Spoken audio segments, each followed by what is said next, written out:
praise the Lord. Good morning to everyone. Magandang umaga po sa ating lahat.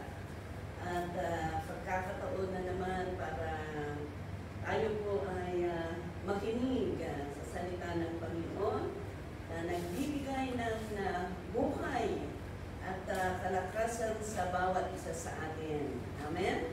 So, bago po tayo magpatuloy, samahan po ninyo ako ng maikling panalangin. Salamat po Diyos sa pagkakataon na ito na kami muli ay makinig sa iyong salita. Dalangin po namin, Panginoon, ang pangunawa na ibigay mo sa bawat isa sa amin. At habang kami po ay nakikinig sa iyong salita, Panginoon, dalangin po namin na pumilos ka sa aming kalagitnaan. At bigyan mo po, Panginoon, ng kalakasan ng bawat isa sa amin sa pamamagitan po ng iyong salita na aming mapapakinggan sa umaga nito. Pagpalain mo lahat ang iyong mga anak. At dalangin ko po, Panginoon, na ikaw po ang patuloy na tumimo.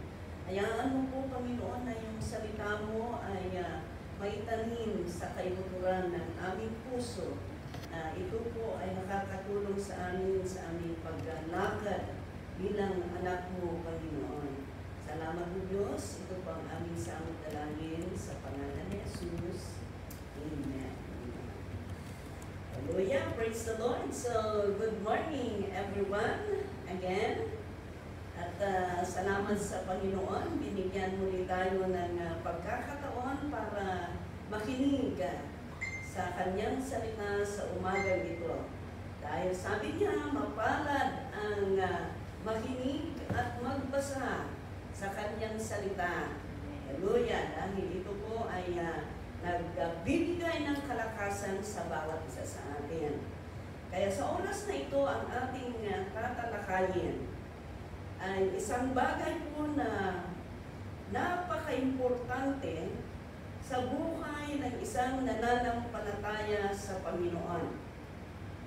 Ito po ay isang bagay, isang paraan na tayo po ay palaging malapit sa ating Panginoon kung ito po ay ating gagawin.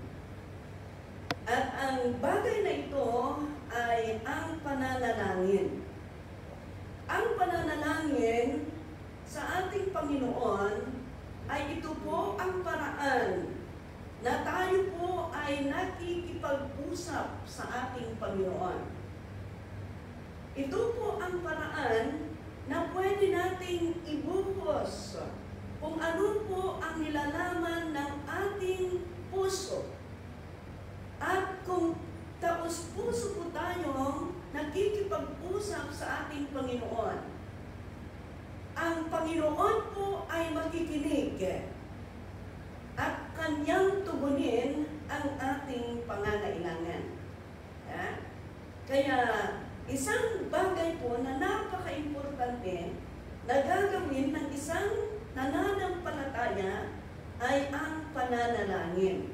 Okay? Ito po ang paraan na kung may kailangan ka sa Panginoon, yan, makipag-usap ka sa Panginoon sa pamamagitan ng panalangin.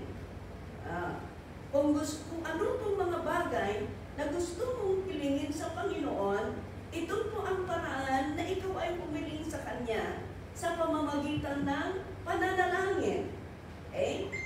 Kaya kung ano po ang iyong sitwasyon, at gusto mo pong tulungan ka ng Panginoon, ay mahihiling mo po ito sa pamamagitan ng panalangin.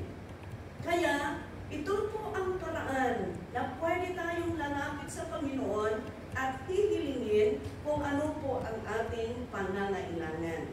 Okay?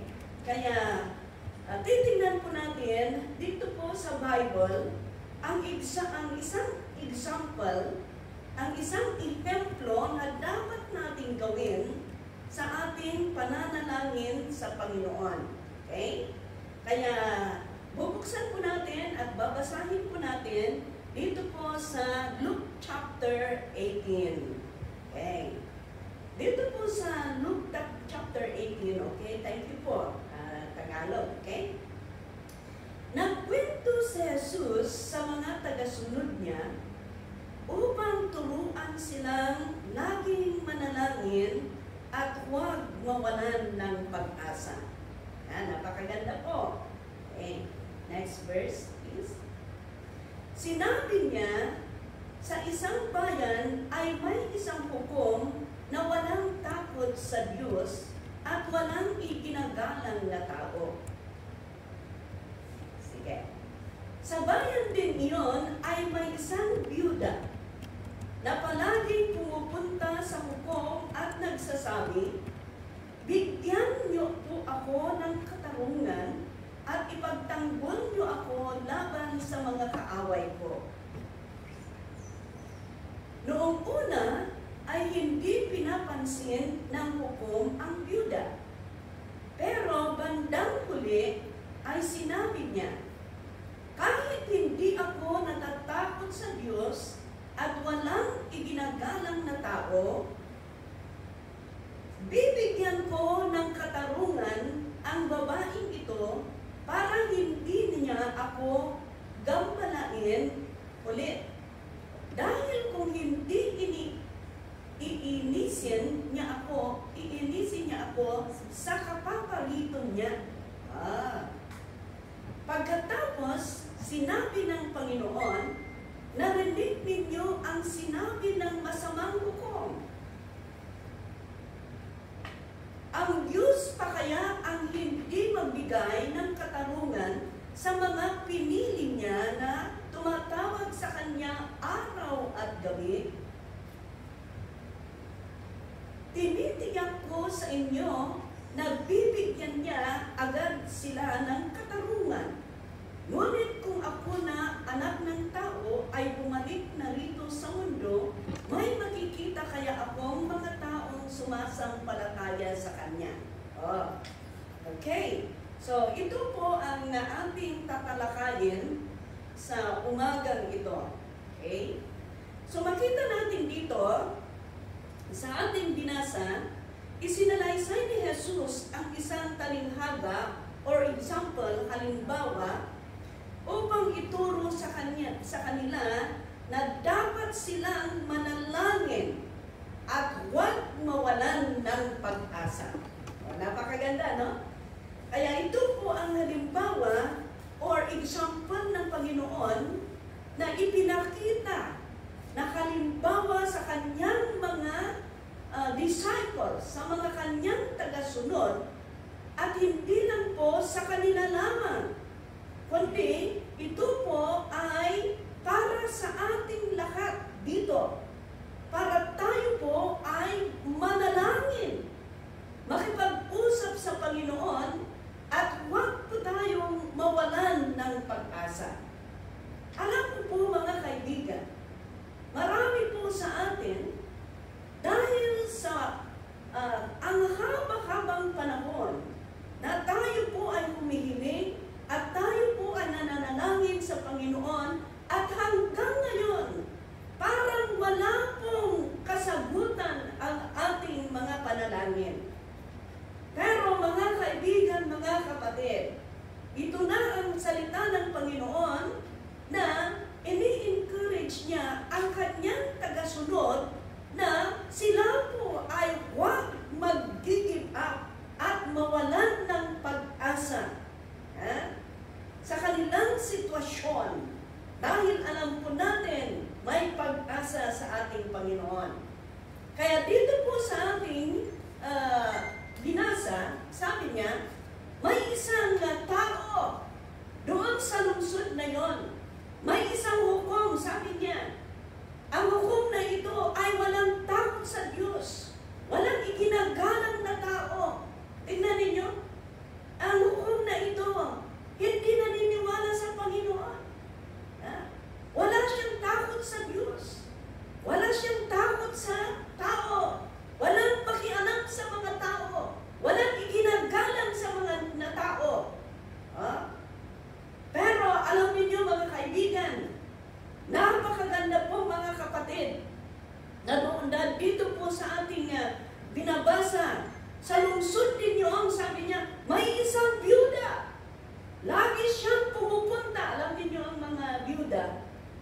mga balo, no? Siguro namatay. O, tama naman, ang balo namatay talaga ang asawa, di ba? Hindi yung may balo na buhay ang asawa. Pero ang tunay na balo, yung talagang namatay ang asawa.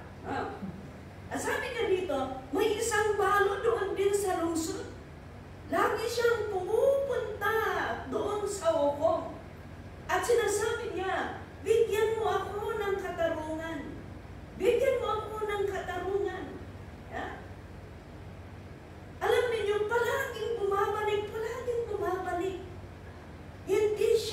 Hindi siya nagsasawa na binabalikan niya yung hukom na yan. Tandaan ninyo ito ang hukom na yan, walang takot sa Diyos. Walang ginagalang na tao. Pero ang byuda na naman ito, dahil gusto niya na magkaroon ng hustisya, bumabalik at bumabalik. Kahit anong sinasabi yung hukom, hindi siya nag-give up, kundi pabalik-balik ang taong yan, ang byudang yan. Alam niyo ang sabi yung hukom na yan? Sabi yung hukom na yan, kailangan ibigay ko na lang ang kanyang hinihiling. Otherwise, pabalik-balik dito, iisturbuhin ako. Iisturbuhin ako. Yan. Kaya ano po ang nangyari ito sa number 5? Bibigyan ko ng katarungan ang babaeng ito para hindi niya ako gambalain ulit. Dahil kung hindi, iibisin niya ako sa kapaparito niya. Tingnan ninyo. Ang hukom na ito, walang takot sa Diyos, walang ikinagalang na tao, pero dahil pabalik-balik itong byuda na ito, humihiling ng hustisya, alam niyo, sabi niya, sige na lang, ibibigay ko ang hinihiling mo para hindi ka na pabalik-balik dito at iisturbuhin mo ako. You see, kaya, makita natin dito na hindi mo nagsawa itong byuda ito na kahihiling kababalik at kababalik sa hukom at hihilingin niya ang hustisya. Tingnan ninyo sa verse 6. Sa verse 6, ano ang nangyari? Sabi niya, pagkatapos, sinabi ng Panginoon, narinig ninyo ang sinabi ng masamang hukom na ito. You see? Narinig ninyo ang sinabi ng masamang hukom na ito. Wala siyang takot sa Diyos. Walang iginagalang na tao. Pero dahil ang byuda ay pabalik-balik at hindi siya nagsasawa, hindi siya nag-give up, kaya ibinigay yung hukom ang kanyang hinihiling. Kaya sinabi ng Panginoon, narinig ninyo ang sinabi ng masamang hukom na ito. So anong sabi ni Lord doon sa verse 7? Sa verse 7, sabi niya, ang Diyos pa kaya, tingnan ninyo, napakaganda, ang Diyos pa kaya ang hindi magbigay ng katarungan sa mga pinili niya na tumatawag sa Kanya araw at gabi. Wow! Napakaganda po ito. Ang Diyos pa kaya? Ang Diyos pa kaya ang hindi magbigay ng katarungan sa inyo, sa akin, sa lahat ng humihiling sa Kanya, sa lahat ng nananalangin sa Kanya, araw at gabi. Kaya makita natin dito na napakaganda po ang manalangin sa ating Panginoon. At doon sa verse 8, tinitiyak ko sa inyo. You see? I am very sure, sabi ng Panginoon, tinitiyak ko sa inyo na bibigyan niya agad sila ng katarungan.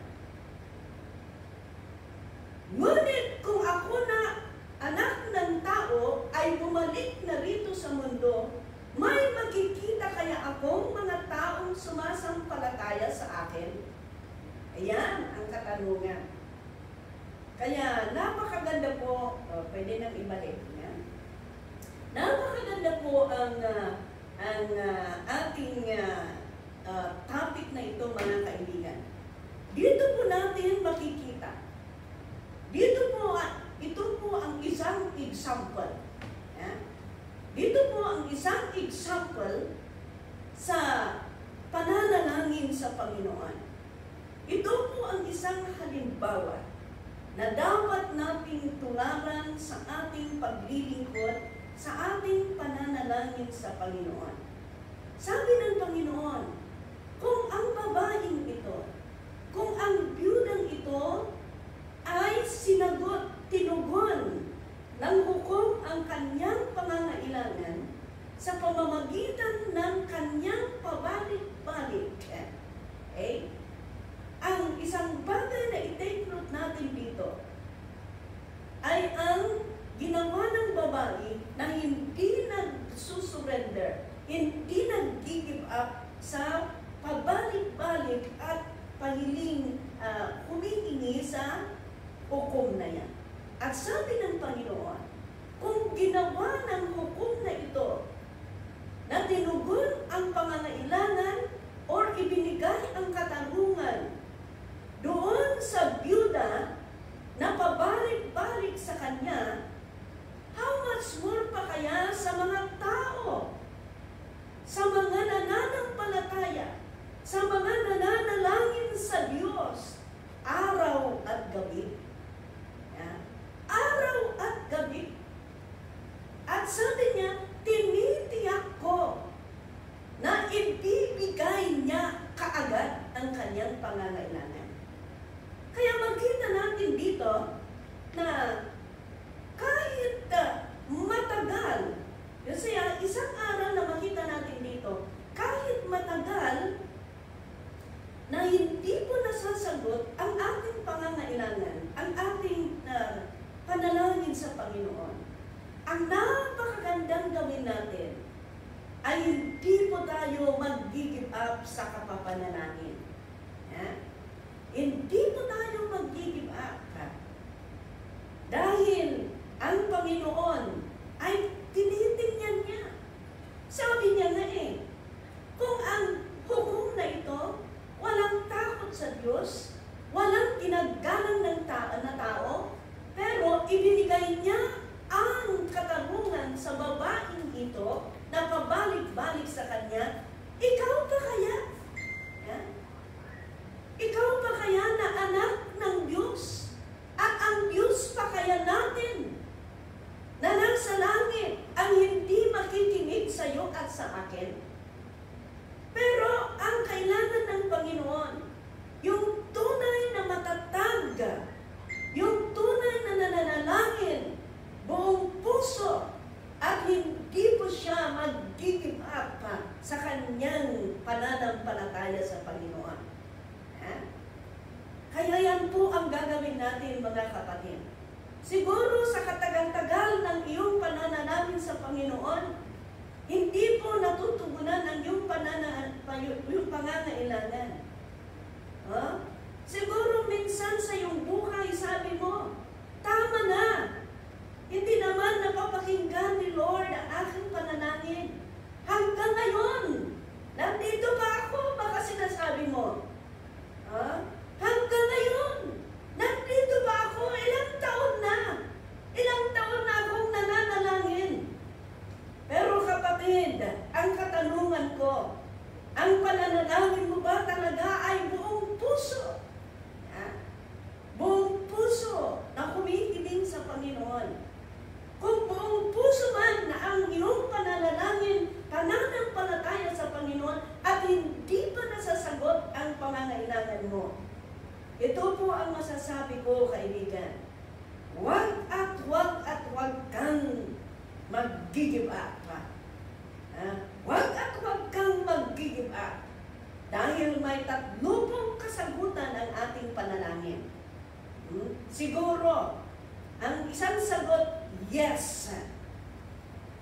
Ang pangalawang sagot, no. 4 pala. Ang isang sagot,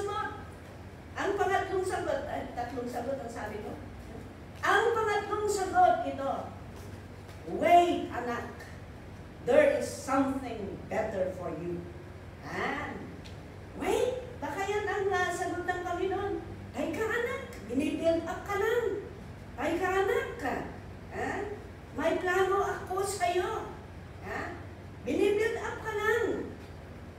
It's for your own good.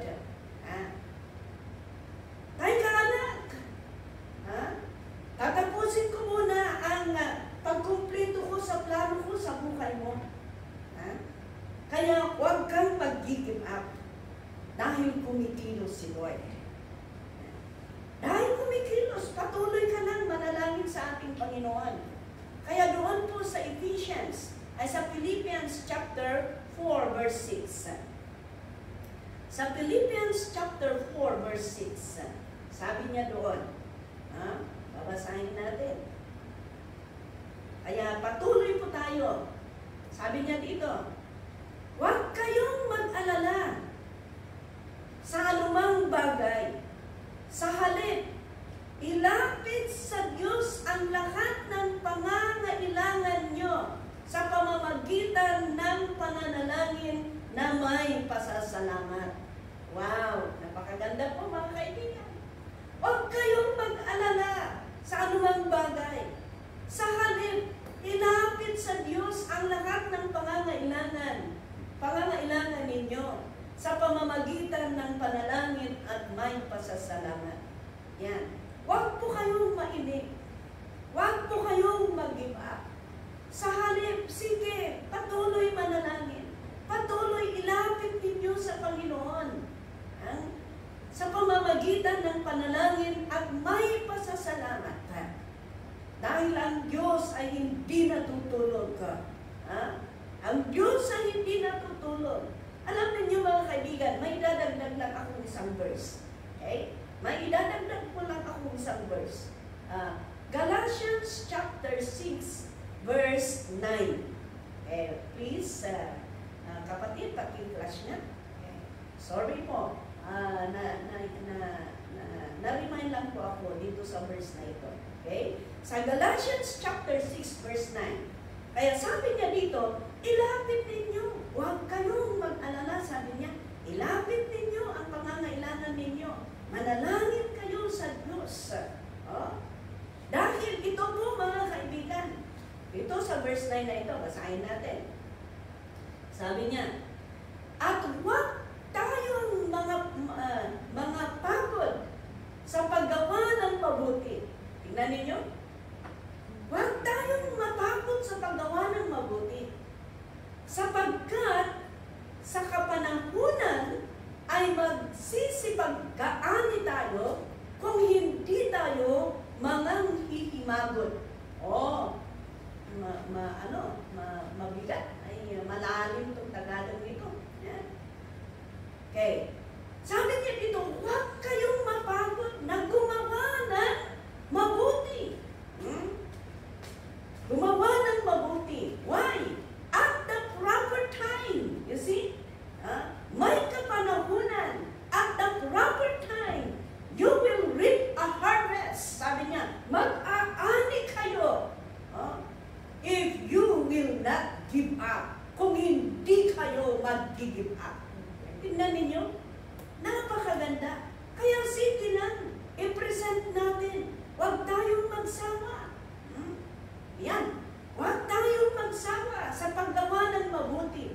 Dahil sa tamang panahon, ito, mas madaling maunawaan. Dahil sa tamang panahon, matatanggap natin ang ating gantimpala kung hindi tayo susuko. Wow! Napakalinaw po mga kaibigan. Excuse me. Napakalinaw po itong salita ng Panginoon.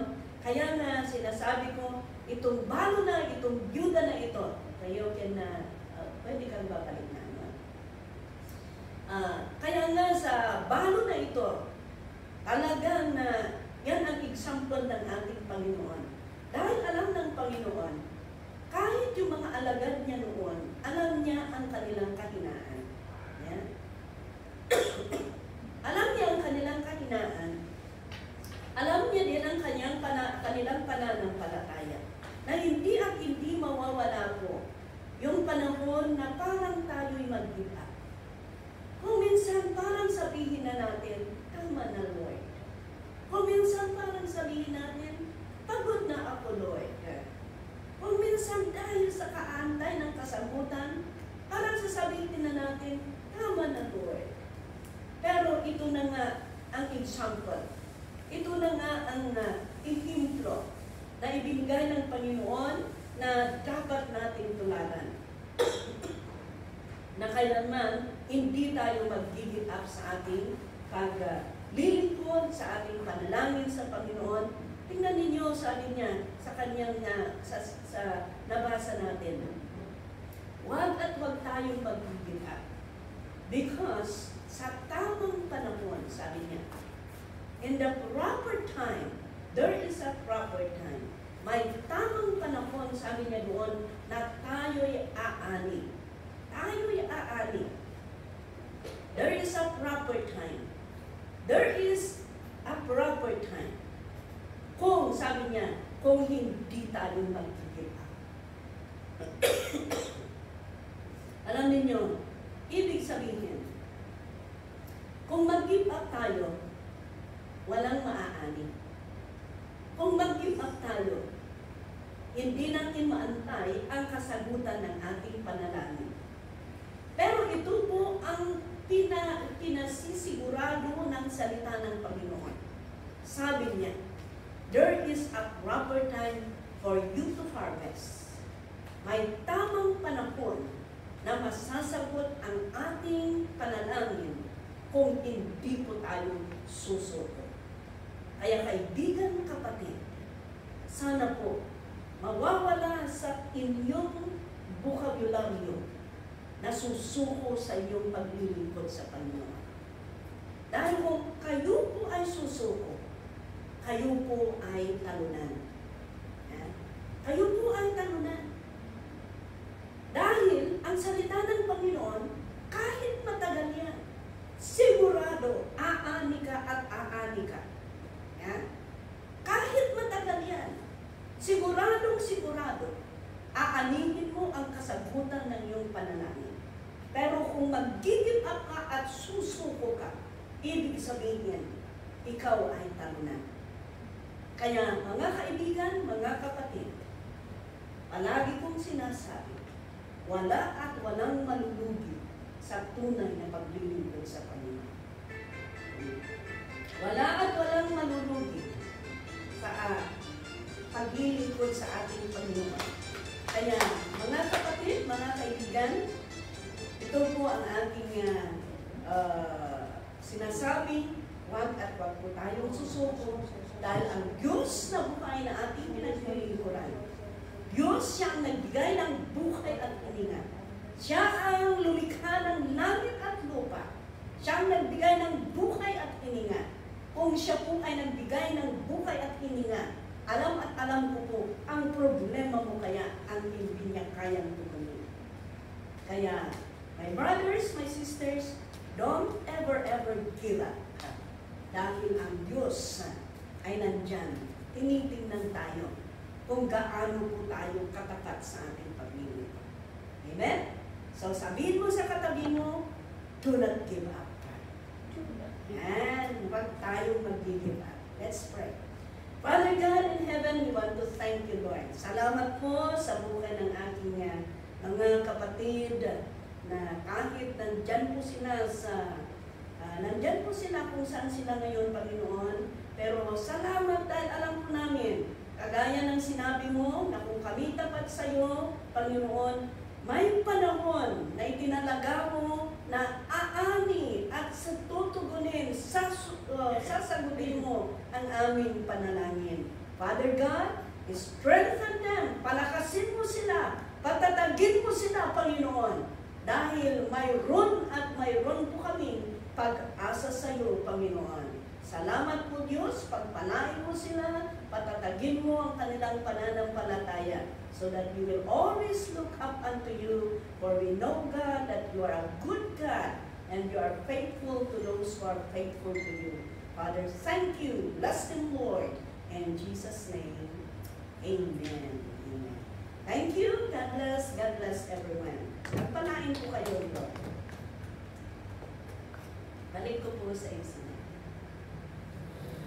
Amen. Hallelujah. Maraming salamat po, Pastora, sa inyo pong ibinahaging mensahe sa umagang ito. Minsan po, palakpakan po natin ang ating Panginoon. Hallelujah. Sabi po ng ating butihing Pastora, huwag po tayong sumuko. Sabihin mo nga, lingunin niyo po ang inyong katabi. Sa kaliwa o sa kanan, sabihin mo sa kanya, huwag kang susuko. Sige po, sabihin po natin. Para po mapalakas ang ating